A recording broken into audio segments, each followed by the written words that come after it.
Saya mencoba untuk memahami kondisi pelan-pelan ya.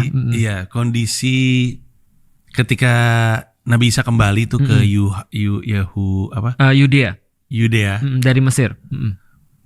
Kan dikatakan dia ke situ mengajar. Betul.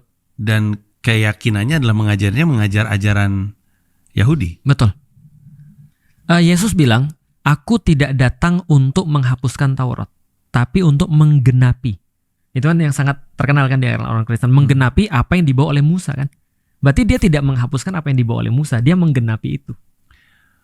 Terus jadi ajaran agama barunya kapan? Iya. Ternyata ini menurut Islam dan menurut aku tidak menurut Islam, tapi menurut tradisi orang Kristen. Okay. Orang Kristen sendiri itu baru dikatakan sebagai Kristen itu ketika di Antioquia, di Antiok. Antiok sekarang di Antakya di Turki. Sebelum itu mereka tidak disebut orang Kristen, hanya disebut dengan sekte Mesianik Yahudi. Sekte Mesianik itu yang meyakini adanya hari pembalasan. Ustaz tahu ini karena dulu Ustaz agamanya?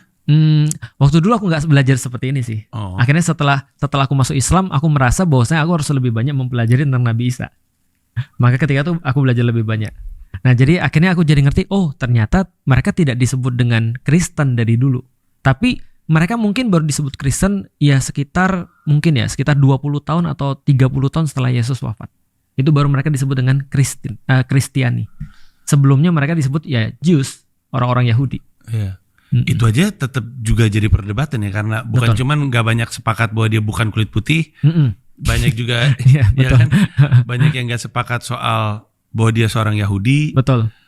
Terus ya banyak mencarnya tuh. Iya, misalnya contoh orang-orang hitam di Amerika meyakini Yesus berkulit hitam, karena di dalam Alkitab Yesus berkulit seperti tembaga, which is sangat wajar kalau kita ngelihat ras orang Yahudi memang berkulit seperti tembaga, yang jelas bukan white kan gitu kan ya. Tapi kalau di gambar-gambar kan kita lihat Yesus selalu white. Iya betul. Ya tergantung sih, kalau misalnya yang gambar orang Cina jadinya sipit. Saya baru mau ngomong. Iya benar ada.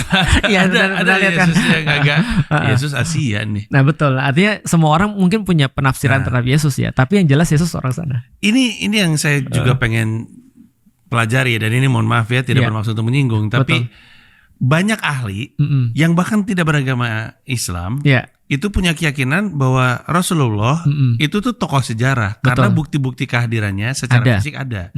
Nah kontranya adalah anggapannya oleh mereka bahwa Nabi Isa atau Jesus Christ itu masih diperdebatkan, ini tuh orang benar apa enggak ya?